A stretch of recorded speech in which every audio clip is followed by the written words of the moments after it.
Bertemu kembali. Kementerian Pendidikan KPM melancarkan penyerahan loker fasa pertama sebagai salah satu inisiatif menangani isu beg berat yang dihadapi murid sekolah rendah.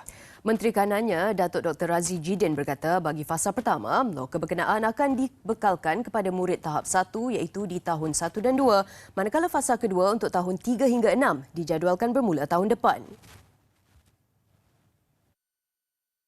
Inisiatif berkaitan dengan usaha untuk mengurangkan beg berat ini telah kita umumkan pada 6 Mac 2022.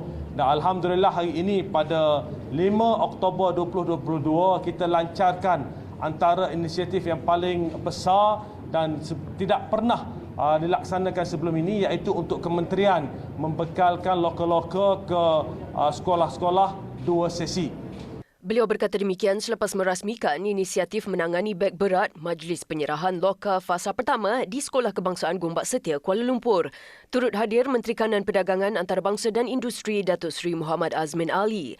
Tambah Datuk Dr. Razi, sebanyak 626 sekolah rendah 2 sesi terlibat dalam pelaksanaan fasa pertama itu, memanfaatkan 249,646 murid dan menelan kos sebanyak 37.3 juta ringgit. Kita akan selesaikan semua pemasangan dalam bulan Oktober ini.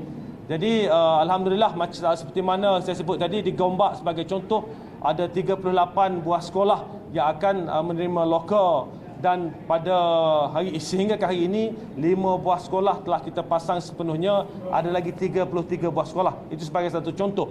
Dan semua sekolah-sekolah seluruh negara akan dipasang, sekolah yang terpilih di seluruh negara akan dipasang loker ini sebelum akhir bulan ini. Jelasnya, bagi memastikan kemudahan loker bakal dimanfaatkan sebaiknya, jemaah nazir diarah untuk sentiasa turun padang bagi memantau aspek pematuhan di semua sekolah terbabit.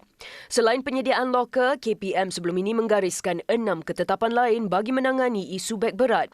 Ia termasuk penyusunan semula jadual waktu, bilangan buku latihan, penggunaan buku aktiviti dan buku kerja murid, pengenalan buku teks digital, pelaksanaan pengajaran dan pembelajaran PDP serta kerjasama dengan Jabatan Kemajuan Islam Malaysia, JAKIM.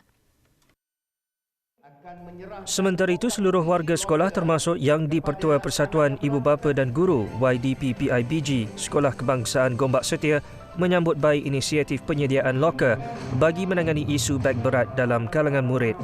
Rata-rata berpendapat penggunaan loker sedikit sebanyak mengajar murid mengenai kepentingan menjaga barang dengan baik sekaligus memupuk disiplin tinggi sejak usia muda. Menurut Guru Besar SK Gombak Setia, Zaidah Abdul Talib, sekolahnya menerima 551 buah loker khusus bagi murid tahun 1 dan 2. Saya rasa itu adalah salah satu inisiatif KPM yang sangat baguslah, sebab anak-anak kita tak perlu bawa beg berat lagi datang ke sekolah dan mereka rasa lebih selesa, selamat, sihat, dan ia bertepatan dengan Sekolahku Sejahtera yang YB MK Dr. Razi Jidin kita selalu wawarkan yang pertama, kan. So saya rasa kami Barisan Guru SK Gombak Setia sangat menyokonglah usaha KPM ini dalam menyediakan loker, dan harap selepas ini kita akan menerima loker-loker yang seterusnya untuk anak-anak tahun 3, 4, 5 dan 6. Dan kebanyakan dia ibu bapa sangat seronoklah apabila kita mendapat loker yang akan diserahkan pada hari ini secara rasminya oleh Menteri Kanan Pendidikan kita.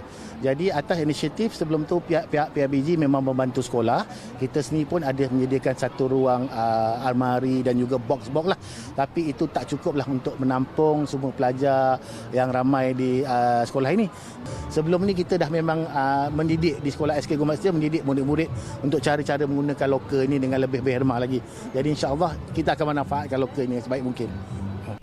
Bagi pelajar tahun 2, Cik Nur Nadiah, Cik Muhammad Nasrul, penyediaan loker di sekolah merupakan satu berita gembira selepas 2 tahun terpaksa membawa beg berat. Dulu beg saya rasa sangat berat. Sekarang bila ada loker, beg saya dah lebih ringan.